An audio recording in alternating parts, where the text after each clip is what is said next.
supper would be served up, and that was usually steak pie. Even during the actual war years, they still had their steak pies. And then all the young men would fill themselves with milk. And they would actually then get their bottles out and go off first footing. They would go round as a group and into house and house, various different houses, and would not get back until about 4 or 5 o'clock in the morning. No, just the men? Just the men. What were the women doing? The women actually, they'd have been tidying up and getting things ready for the next morning. And the women would also be getting all the children's clothes ready, because on New Year's Day we would go to what is now called a pantomime, a go as you please pantomime, and all the children in the village would meet up in a hall, and the young men, when I say young men, I mean anybody from 16, 18 upwards would then go to bed, and they would be in bed all day, and that was a way of getting recovering the children out of the house, so that the men can get some sleep, because they were back working the next day on the 2nd, and they had to be sober for that. So that's the first footing. Young women started to go out with men. Just in the 1950s? Aye. Why was that? Late 50s. Because Rock and they roll. were more emancipated then. During the war, the women didn't actually get much freedom at all. But I always remember Lillian and Lillian's mum talking about Hogmanay, and it was the woman in the house getting everything ready and serving up the meal, and then being in the house, and the men went out. That was 30s and the 20s. That's going back before the war.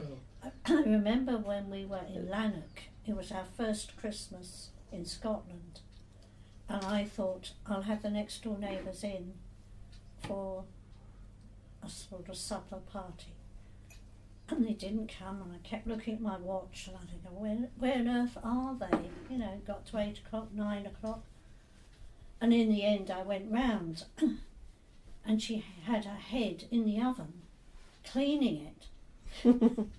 I said, aren't you coming round? Oh, well, yes, but later. You know, and they came round much later, about midnight. That was, you know, that's all so different from where I came from. Yeah. So that was a culture shock. Well, Lillian's mum had the shop, and on Hogmanay it closed at 10. It was open till 10, so that, you know, everyone could get stocked up, and then she had to go back to the house and get the house cleaned. That's right. And so the meal was served up after the bells, the steak pie. That's what they did, and it was after the bells that the thing started. Yes. Well, But for the woman, it was in the house. It was, you know, and it was interesting. You said the men drank milk before they went out. That's right. That was the sign. When the milk bottles were brought in, that was the sign they were going to go first footing.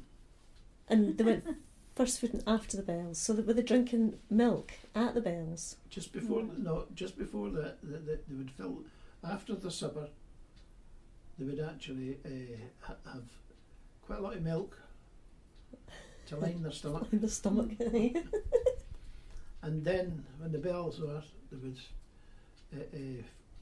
celebrate the coming of the new year in their own house, and then they would go out to everybody else's, and people would come to your house, and the women stayed at home because they had to serve the guests when they come in. The drunks when they come in. And it went on quite a lot like that. But gradually, when we come back to Scotland, that was more or less the end of it. I don't know how far back it would go. If you remember when we stayed the night with Alec, Big Alec, we all crambled down with us, a load of other people in the one room, and that was Hogmanay. I can remember being given all this whiskey, and I put it in a plant pot because I don't drink whiskey. I just put it in the plant, and it kept getting filled up again. I can remember that's when we were there. Yes, That's right. Yeah. That was actually Hogmanay. So we're looking at you thinking, oh, she can hold a drink. You're just sitting there. Yeah, well, that's absolutely true. Because that was all that was on offer. Whiskey, wasn't it? Well, there was. And beer. that was new to me, the fact that people carried their own drink to different houses. You drank your own stuff in somebody else's house. You didn't Well, you took your expect bottle and give your guests a drink, and then they would give you a drink, and that would go on for about But 20, in 30 Falkirk, houses. at the steeple, surely the tradition had been to go to the steeple. That was a young people's Yes, thing. all the young people did that, didn't they? That's just, I don't know, 15 to 25, about Yeah. that age group. Yeah.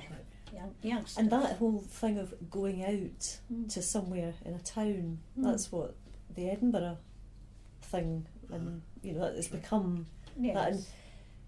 And I think now it's like a lot of people think Hogmanay is that. It's about going out a party. A party. It's going out to a steeple or something out in the middle of the night. Yeah. But there's this whole other side of Hogmanay that. Yes, which took place in people's houses in villages. And it's kind of forgotten about. And it's like now, if you say that you're staying at home for Hogmanay, oh, you sad, lonely person, you're not out at a party. Well, that's. Well, it's absolutely true. It has changed. I remember when it was originally a boozing time for the. And you didn't really celebrate Christmas so much. No. But we always, Christmas was everything. And New Year, we just did stay up and had a drink at New Year.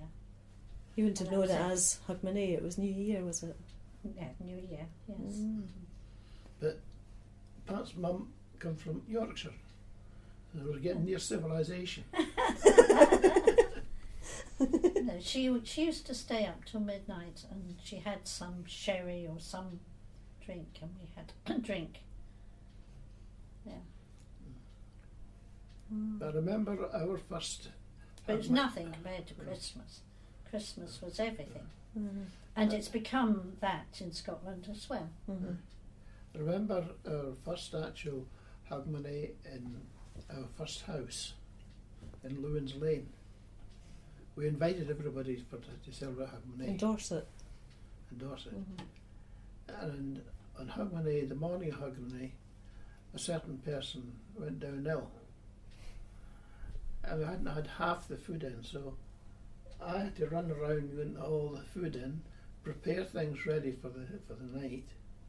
Right. And then, horror upon horrors, but 10:30 they were starting to say, well, I better go home now. Yes, I remember that. Yeah. I was expecting James, wasn't I? That's right. So you wouldn't. And I wasn't 100%. And you were holding on to people to try and keep them there till midnight. Yeah. And, they were getting worried about getting home.